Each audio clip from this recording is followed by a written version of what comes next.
श्री सद्गुरु महाराज की जय। श्री सद्गुरु महाराज की जय। हम लोग भक्त और भगवान के बीच में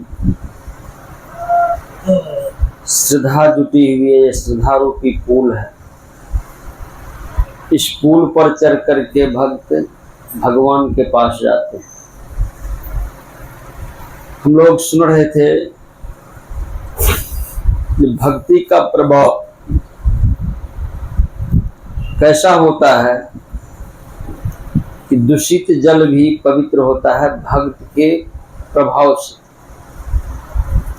उसी तरह से दूषित चित्त को भी पवित्र किया जाता है संतों के ज्ञान और ध्यान के शुद्धि से। ज्ञान बिना ध्यान नहीं, ध्यान बिना ज्ञान नहीं। जो दोनों को रखता है वही निर्वाण के समीप होता है। भगवान बुद्ध का विचार है। तो हम लोग माता शबरी के प्रसंग को जब देखते हैं तो उसमें प्रसंग बना हुआ है कि मैं किस तरह से स्तुति करूं तुम्हारी। तो मैं मतलब यहाँ आत्मा से संबंध रखते हैं। परमात्मा और आत्मा के बीच में जो शरीर का भाव आ गया, तो शरीर के भाव में कहते हैं कि मैं आपकी स्तुति किस तरह करूं। तो स्तुति करने में मुझे क्या परेशानी है। तो अधम अधम अधम ते अति नारी। मैं अपने आप को, दयाबाई भी कहती हैं, हे दीनानाथ मैं पापिन में बहुत बड़ो, सूर्य चांद के तरह तेरी गति मुझे भी पार उतारो। सूर्य और चांद पापी पर भी पुण्यात्मा पर भी बराबर प्रकाश देती है। उसी तरह हे दीनानाथ, हे प्रभु आप भी मेरे ऊपर ऐसा ही करो। एक विनीत भाव में इस भावना को रखते हैं। उसी तरह से माता शबरी भी कहती हैं कि अधम ते अधम। हम लोगों को वर्तमान में सीख मिलता है कि हम लोग जब शरीर में आए हैं तो शरीर में पाप का भी कोई कमी है। पाप करने में हमारा शरीर के अंदर में पता नहीं है, पता है। हम कितने विचारों को सुने, उसमें से एक विचार देखिए, घूंघट का पट खोल रे तो को पीब मिलेंगे। घट घट में साई रमता, कटुक वचन मत बोल रे तो को पीब मिलेंगे। शरीर में कटु वचन भी बनता है और दूसरों के लिए कटु वचन बन जाता है तो क्या होता है कि परमात्मा के मिलन में रुकावट हो जाती है। संत कबीर साहब कहते हैं, फिर कहते हैं उसमें कि जोग जुगति से पिए पाए अनमोल रे। तो जोग और जुगति सदगुरु से प्राप्त होता है तो परमात्मा अनमोल जो है वह प्रकट हो जाता है। वह व्यक्ति का स्वरूप क्या होता है। तो वह व्यक्ति का स्वरूप होता है काक होही पिक बकौ मराला। कौवा के स्वभाव से कोयल के स्वभाव वाले बन जाते हैं, अर्थात कटुवादी से मधुरभाषी बन जाते हैं।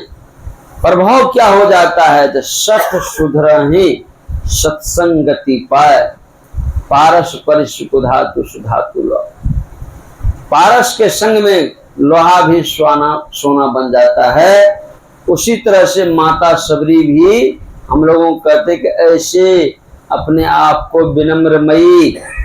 संत रविदास जी कहते कैसे विनम्र बनो। कहते प्रभु जी तुम दीपक हम बाती, तुम दीपक की तरह प्रकाशमान हो। अब मैं उस बत्ती यानी कि बत्ती को गर्म रहना पड़ता है और उसमें संयमित होकर के बत्ती के नोक तक आग की गर्मी रहती है, फिर भी उस गर्मी में बत्ती शांत स्थिर रहती है। माँ शबरी यही सिखाती है। ऐसे ही अधम ते अधम अधम अति नारी। नारी शब्द का अगर प्रयोग किया जाए तो एक शरीर रूपी नारी है। एक शरीर के अंदर में सुषुम्ना नाम की प्रधान नारी है। माता शबरी वही नारी की प्रतीक याद दिलाती है कि हर मनुष्य के शरीर में वह सन नव द्वार हो रामा अति ही मलिन हो ठामा। हमारे सदगुरु महर्षि प्रबंध महाराज कहते हैं 9 द्वार में अति मलिन ठाम है, त्यागी चढ़ू 10वें द्वारा। यही 10वें द्वार के नारी जो हैं उसमें जो बैठते हैं तो वे हकीकत में माता सबरी को जो भगवान ने कहा सुनु भामनी, मैंने कहते हे सुंदरी स्त्री सुनिए, मानहु एक भक्ति कर नाता, मुझसे एक नाता आप मानिए। वो नाता क्या है? भक्ति का नाता है। कैसे कीजिएगा उस नाता को? तीसरी भक्ति अमान, कोई मान प्रतिष्ठा नहीं। हम लोग बचपन से जब होते हैं देखते हैं दुर्योधन का और भीम का, तो मान प्रतिष्ठा के लिए दोनों लड़ाई किया है। यहां तक कि भीम को खीर खिलाने के नाम पर पानी में भी डुबो दिया है। अगर आज देखते हैं, आज के वर्तमान कली काल के प्रवेश को भी देखते हैं, कोर्ट परिसर में झगड़ा के लिए ही लोग अपने पैसे लेकर के जान कुर्बानी देकर के पहुंचते। कोर्ट परिसर में, थाना में, और पंचायत के जो मुखिया सरपंच होते हैं उनके पास हलचल वाले दिल लेकर के लोग पहुंचते हैं। तो मां सबरी को भगवान श्री राम कहते हैं कि वह हलचल को शांत कैसे किया जाए, उसका दवाई कैसा है? तो अमानी हो करके, कोई मान नहीं। और कथा में प्रेम चौथी भक्ति मम गुनगना, मेरी कथा में प्रेम का ख्याल रखना। ये प्रेम बनाने की जो बात होती है, प्रेम कहीं हाथ में और बाजार में नहीं देखते। प्रेम के चोलना, यह शरीर को ही प्रेम का चोलना कहा संत कबीर साहब ने। इस प्रेम के चोलना को कौन प्रेमी बनाते? हे प्रेम रूपी सतगुरु प्रेमी मुझे बना दो। जितने नर नारी रूप हैं इनसे लगन छोड़ा दो। ये जो लगन संसार में हम लोगों का जो लगा है, तो माता सबरी के प्रसंग में भगवान श्री राम का जो उपदेश छुपा हुआ है कि लगन जगा दिया जाए। कैसा लगन है? मोही लागी लगन गुरु चरणन की, मीरा आस गही गुरु चरणन। संत मीराबाई को ऐसा लगन लगा कि संसार के पति नहीं रहने पर भी वह अपने पतिवान की गति को गाती है। ऊंची अटरिया लाल किवड़िया निर्गुण सेज बिछी, पचरंगी झालर शुभ सोहे।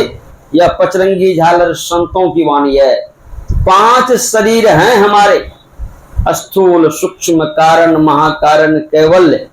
इनके 5 रंग इन शरीरों में हैं। दादू साहब कहते हैं नीके राम कहत है बपुरा, घर माही घर निर्मल राखे, पंचो धोवे काया कपड़ा। घर में ही, इनकी शरीर रूपी घर में ही घर को पवित्र करिए। ये कौन काम करेंगे? इनके द्वारा होंगे कि अपने से हो जाएंगे? इसी को हमारे संत सदगुरु महर्षि प्रबंध जी महाराज ने कहा, घर को कैसे साफ करिएगा? खोज करो अंतर उजियारी, दृष्टिबान कोई देखा है। यह है भक्ति। चौथी भक्ति की जो चर्चा भगवान श्री राम ने किया, इस कलयुग में संत सदगुरु महर्षि प्रबंध जी महाराज ने हम भक्तों को, जितने मनुष्य तनधारी हैं, सभी प्रभु भक्ति कर सकते ये उदार भाव में जो उनसे भजन भेज लिए, उनके चरण शरण को गए।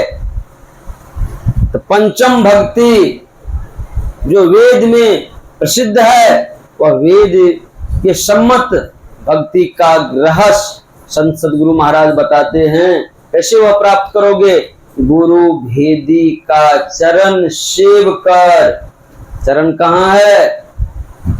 चरण बिना मोहे कछु नहीं भावे, जग माया सपनन की। मेरा भाई कहते कि मुझे चरण के बिना, संत रविदास जी महाराज के गुरु ज्ञान रूपी चरण को मीराबाई अपने मस्तिष्क में डाले और वह पचरंगी झालर शुभ सोहे, बाजू बंद करुणा सोहे। मतलब छठ दमशील विरति बहु कर्मा, नित्य निरंतर सज्जन धर्मा। सज्जनों के धर्म को मीराबाई अपनाई और कहती हैं तो मांग सिंदूर भरी, मेरे मांग में सिंदूर भर गई। इसको हमारे सजवाई कहती हैं, भैया जी हरी रस पी मत बारा, 8 पहर झूमत ही बीते, डार दियो सब भारा, पीवन लगे सुधारस जब ही, दुर्जन परो बिडारा। दुर्जन हमारे इंद्रियां जो हमें दुर्जन थे सज्जन बनने के लिए, सदगुरु की कृपा से मैंने रस को पिया। वह रस पी करके कहा, भंवर गुफा में दृढ़ हुए बैठे, देखियो अधिक उजारा, जो साधक या साधिकाएं। इस 5वीं भक्ति को गुरुदेव दानी तारनंग, सब भव व्यथा बिडारनंग, मम सकल काज सारनंग। भावना बना करके जो भक्त गृहस्थ हो या विरक्त हो साधना करते हैं, वे आज इस आनंद को इस कलयुग में घर बैठे आनंद ले रहे हैं। और इसी के लिए जो भक्त होते हैं, गुरु भेदी का चरण सेव कर भेद भक्त पा लेता है। क्या सब पा लेता है? पीली नीली लाल सफेदी स्याही सन्मुख आता है, ये सामने में उन भक्त को नजर आते हैं। तो इसीलिए भगवान श्री राम कहते हैं, सातम सम मोही मैं जग देखा। जो भंवर गुफा में दृढ़ हो जाते हैं हमारे संत सदगुरु माननीय पवन जी महाराज, जब इस धरती पर थे तो वे अपनी शक्ति को एक दिन संचारित कर रहे हैं। सुनत सुनत शीतल भैल मोर छतिया, बाजत इकतार सुनब दिन रतिया। वहां भक्त जो बैठे थे कहा, गुरुदेव यह वाणी तो हम लोग पहली बार सुन रहे हैं। कहा, हमारी मौज हो गई आज मन में, वह आप लोगों को मैंने सुना दिया। उसी बात को लेकर के आज संत मत में हम लोग जो पाठ करते हैं, ऐसे वाणियों को हम लोग सुनते हैं। छाती शीतल होती है, वह शीतलता बाहर की नहीं है, वह अंदर की साधना की शीतलता है। जो भक्त को क्या मिलता है? संत के लक्षण मिलते हैं। जो वह लक्षण किस तरह के हो जाते? वह लक्षणवान कि अपने आप में दया, शीतलता, आनंद देने के लिए भक्तों के बीच में कष्ट सह करके रहते हैं। कष्ट को किस तरह से हम देखें जरा, थोड़ा संतों की ऊपरी गति को। गुरु गोविंद सिंह को लिया जाए, वह हाथ में तलवार ले ली, उनके 2 बेटे दीवाल में चुना गए, का शाबाश बेटा। उनके एक भक्त जो लड़ाई करते थे, उन लोगों को जो गिर जाते थे लड़ाई में, उनको पानी पिलाने का आदेश था, लेकिन दुश्मन के भी लोगों को पानी पिलाते थे। यह शिकायत गुरु गोविंद सिंह जी से किया गया कि आपके पानी पिलाने वाले दुश्मन को भी पानी पिलाते हैं। गुरु गोविंद सिंह जी ने बुलाया, क्या जी तुम दुश्मन को भी पानी पिलाते हो? वह सेवक ने क्या जवाब दिया? गुरुदेव, जो रण क्षेत्र में गिर गया वो दुश्मन का रहा, का शाबाश। ये हमारा संत मत, यही हमारी मां सबरी की भक्ति कि सातम सम मोही मैं जग देखा। मैंने सबको अपनी दृष्टियों में ना दोस्त रहा ना दुश्मन रहा। पलटू साहब ने कहा, ना काहू से रोस्ता ना काहू से दोस्ती, सबके लिए बराबर। पलटू साहब ने हम लोग को कहा कि धुन आने गगन का, सो मेरा गुरुदेव, सो मेरा गुरुदेव सेवा में करियो वाकी। वही सेवा को, संतमत की सेवा को हम लोग सत्संग में समय बांध करके सेवा दान देते हैं। गृहपति जिस ख्याल से साधु संतों को बुलाते हैं, तो साधु संत भी अपनी कौन मौज में आते हैं? रस गगन गुफा में अजहर झड़े, यह आनंद का वर्षा ध्यान के माध्यम से करते हैं। तो हम लोग 8म लाभ जथा संतोषा, हमारी जो 8वीं भक्ति की प्रतीक है कि जथा जो हो, पूंजी जो हो, उस पूंजी में ही संतुष्ट रहना। टोटे में भक्ति करे ताका नाम सपूत, मायाधारी कहते ही गए हो। कोई अगर बहुत सारे बलवान धनवान बन के भी हैं, उनके जीवन में गुरु का निशान नहीं है, गुरु का चिन्ह नहीं है, गुरु को वह अभी तक अपने हृदय जगत में बैठाया नहीं है। परमात्म गुरु निकट विराजे, जाग जाग मन मेरे, ढाई के सतगुरु चरण लागे, काल खड़ा सिर थेरे। जो अपनी जथा में परमात्मा और गुरु के जथा को जोड़ लेंगे, यानी कि शरीर में, स्वस्थ शरीर में ही परमात्मा का निवास है, अस्वस्थ होने पर परमात्मा का निवास भी डमाडोल रहता है। लोग तो अपने शरीर में हाय हाय करने में लगा रहता है, तो वह परमात्मा का गुरु का भजन क्या करेगा। इसलिए कहते वृद्ध भय तन कांपन लागे, कपित बात भरी, लक्ष्मीपति पश्चात शेज पर अब हम काह करी। इसलिए कहते भगवान श्री राम कि आपकी पूंजी जवानी है। भगवान श्री कृष्ण की भी वाणी है कि चित्त के दुख को बुद्धि से साफ करो, यही सत्संग से साफ करो। उसके बाद कहते हैं देह के दुख को औषधि से, जड़ी बूटी से दूर कर लो। जीवन, रूप, धन का ढेर, मित्रों का सहयोग, रूप सदैव नहीं रहते, इसलिए बुद्धिमान पंडित इसमें लोभ न करें। ये भगवान श्री कृष्ण की वाणी है। तो हम लोग संतमत सत्संग में सार बातों को याद करते हुए और उसके जीवन को अपने जीवन में कसौटी पर कसने के लिए हम लोग क्या करते हैं, नवम सरल सब छल हीना। हम लोग 9 इंद्रियां में 2 कान की छिद्र हैं, उसमें भी गुंजू भरा हुआ है।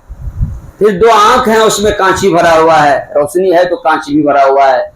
फिर नाक है तो उसके अंदर में जो हमारे जो भोजन नहीं पचते उसमें बलगम बनते, उसको नेटा भी कहते हैं, वो भरा हुआ है। फिर उससे आगे विशाल कंठ में आ जाते हैं मस्तिष्क से, और पेट के भी मल जो नहीं पचते वह बन जाते हैं पित्त रूप में, वह कखार के रूप में आ जाते। फिर उसके नीचे पेशाब का, पेशाब भी एक हमारा जहर का काम करता है, यानी कि शरीर से जहर, यानी कि शरीर में जो हम लेते हैं वह पॉइजन से, यानी कि जहर के रूप में बन जाता है। फिर मल है यानी कि विष्ठा। इतने हमारे शरीर में भोजन लेने के बाद इतने तंत्र काम करते हुए शरीर की दुर्दशाएं को, अपवित्रता को प्रतिदिन सूची में लेते हैं। इसलिए हमारे मतिल माई यूनान की थी, मतिल माई ने हम लोग को शिक्षा दी है कि मतिल माई महिला थी, मुसलमान थी। मतिल माई कहती हैं कि जिस तरह से घुंघरे बाल बचपन से जिनको आते हैं, नाई से बार बार कटाने के बाद भी वह घुंघरे बाल उसकी सीधे नहीं होते, उसी तरह से कहते सुई स्वयं नंगी होती है लेकिन दूसरों को प्रतिष्ठा दे करके जीती है। कहते मनुष्य जब इतने बात को जानते हैं तो तीसरे नंबर में कहती है वह कि मनुष्य जिस समय भोजन करता है उस समय तो बड़ा पवित्रता के साथ वह सुगंधि के साथ भोजन, आनंद के साथ भोजन करता है। जब वह विष्ठा यानी कि मल मूत्र के त्याग करने के समय में अपने आंख को, कान को, नाक को बंद करता है, अपने ही शरीरों से मल निकलता है, उस समय उसे दुख तकलीफ मंजूर करता है। हे मानव, आज भी तुम सीख कि सुई जिस तरह से स्वयं नंगी होकर के भी तुम्हारे इज्जत प्रतिष्ठा के लिए जीती है, तुम भी सदगुरु के प्रति रहोगे, सदगुरु तुम्हें डांटेंगे, फटकारेंगे, प्यार देंगे, उनके प्रेम में रहोगे तो तुम्हें उद्धार का रास्ता मिलेगा। अगर तुम शरीर को सजाने में रह जाओगे, तुम्हारे जीर्णोद्धार शीर्णोद्धार के बदला में नरक का द्वार, यमराज का, यमलोक का दरवाजा तुम्हें खटखटाना पड़ जाएगा। वो अमरावती को तुम छोड़ करके नरकावती में चले जाओगे। तो हम आज संतमत के लोगों को हमें मिलता है ख्याल कि नवम सरल सब छल हीना। छल कपट को हमारे दरिया साहब कहते हैं, अबरी के बार बकस मोरे साहब, जन्म जन्म के चेरी।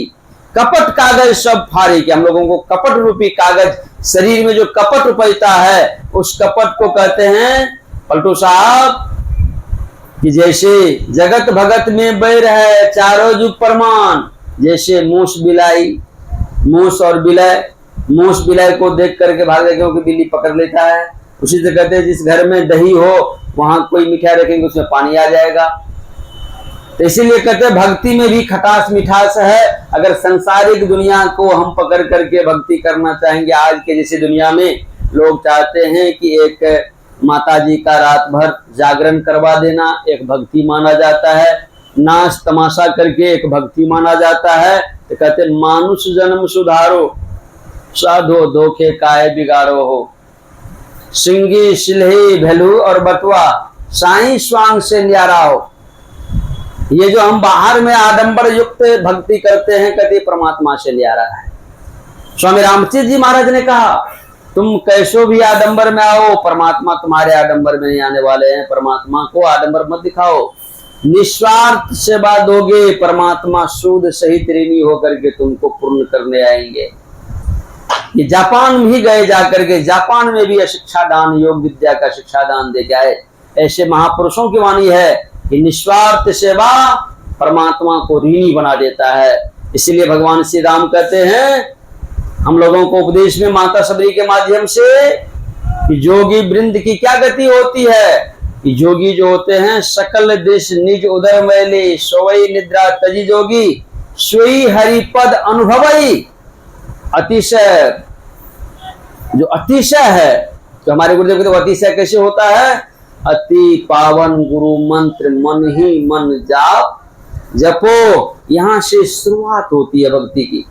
इसीलिए कहते हैं सब तरह के कथाओं को सुनिए, गुनिए, लेकिन सबको एक कोठी पर रख दीजिए। और जो परमात्मा हम लोगों को सब तरह से लाभ दिया है, जो उसका प्रतीक सदगुरु होते हैं। सदगुरु क्या करते हैं, सदगुरु कैसे होते हैं। एक बार मूसा साहब चले जा रहे थे, एक गडरिया, अपनी गडरिया भेड़ बकरियों को चरने दिया और बैठ करके मेरे पर कर, हे खुदा, हे प्रभु, हे आनंदमयी परमेश्वर, इस बार के जो भेड़ बकरियों के कम्बल बनेंगे, उनके जो दूध होंगे, उनका दही चूड़ा मैं भोग लगाऊंगा और कम्बल का मैं अच्छे अच्छे वस्त्र पहनाऊंगा। बड़ी प्रेम से अपने मगन में कह रहा है गडरिया। मूसा साहब दरे, इस दिन खुदा, इस दिन परमात्मा कम्बल को पहना है, दो दही चूड़ा खाया है, तुम कैसे झूठ बोलते हो। आकाशवाणी हो जाती है, अरे मूसा, तुमने मेरे भक्त को रोक दिया। मेरे भक्त तो प्रेम में बोल रहा था, तुमने उसको रोक दिया, चल तेरी तरक्की रुक गई। अब मूसा को तो बड़ा फेरा लग गया, ये क्या हो गया। जो उसके अंदर में जो बादशाहत की शक्ति थी, जो परमात्मा की विभूति थी, वो विभूति उसकी खत्म हो गई। फिर मूसा साहब प्रार्थना करते, हे प्रभु, उनसे भूल हो गई, भूल और चूक खरो तीक्ष्ण बुद्धि मोरीना। हम लोग सुबह में गाते हैं इस बात को, यही भूल चूक हो गई मेरी, खरो बुद्धि मोटी बुद्धि, समझ नहीं पाई प्रभु आपकी लीला को, अब मुझे माफ कर दो, क्षमा कर दो, दया करो, मेहर करो। तो फिर आकाशवाणी होती है, चले जा। तो उन्हीं भक्त के पास, गडरिया के पास बैठ करके, गडरिया जो बोलता है उसी में तू भी बोल, फिर वही बात बोलने लग गए, दोनों की तरक्की हो गई। ऐसे हमारे भारत के नसीब हैं, पलटू लिखा नसीब का, संत देत है फिर, सांच नहीं दिल अपना ताशे लागे देर। देरी की ही तो अगर है, दिल में सच्चाई नहीं है। हमारे यहाँ चोखा मेला थी, दक्षिण भारत के संत थे, जात के वह चमारो जाटव जाति में आते थे। एक दिन बाजार में केले खरीद रहे थे, तो मन में सोचे मैं विठल को केले चढ़ाऊंगा, नहीं भगवान को केले चढ़ाऊंगा। लेकिन वहां के पुजारी ने कहा, चल चल, तेरे केले भगवान नहीं खाते। मतलब जाति पाति कुल धर्म बड़ाई, ये बल चतुराई, भक्तिहीन नर सोहई कैसा, बिनु जल बारिद देखिए जैसा। भगवान ने जो कहा वही बात इस कलयुग में हो गया। चोखा मेला घर में जाके रोने लग गए, क्या प्रभु, तुमने मुझे किस जोनी में जन्म दे दिया, मनुष्य का शरीर तो दिया और जाति इतने नोच में दे दिया कि आज मेरे केले को विठल नहीं खाया, भगवान नहीं खाया, मैं ऐसा हूं वैसा हूं। लेकिन कौन जाने प्रभु की महिमा, ऐसी महिमा हो गई कि वह मंदिर ही केलों की छिलका से ऊपर बाहर सब जगह भर गए। पुजारी जी को आकाशवाणी हुई, तुमने एक भक्त को रुलाया, वह विठल को तुमने केले खाने नहीं दिया, वह चोखा मेला अपने घर में, उसको तुम कंधा पर बैठा करके लाओ, नहीं तो तुम्हारे मंदिर के पट नहीं खुलेंगे। पुजारी को जाना पड़ा और उनको कंधा पर बैठा के लाना पड़ा। हमारी भारत की भक्ति की एक परंपरा है कि जहां पर कोई अभिमान आया है, अहं अग्नि हृदय जरे गुरु से चाहे मान, इनको जमनोता दिया हो हमरे मेहमान। ऐसी मेहमानी करने वाले के लिए भी भारत में नसीब देखने को मिला। ऐसे भक्त को भी कंधे पर उठा के लाए और वह केले की छिलके हटे, तब मंदिर में दीप जलाए गए। इसलिए हमारे गुरु नानक देव जी महाराज का मंदिर दीप बिना ही नारे, सुमरन कर ले मेरे मनारे, तेरी बीती उम्र हरि भजन बिनारे। तब हम लोग के बीच में स्वामी वरुणानंद जी महाराज हैं और वे अपने अंतर्ज्ञान से अब हम लोगों को माता सबरी की प्रसंग को 6 बजे तक सुनाएंगे। फिर उसके बाद हम लोग आरती करेंगे और आगे के कड़ी को हम लोग संध्या बंदन में बदलेंगे। श्री सद्गुरु महाराज की जय।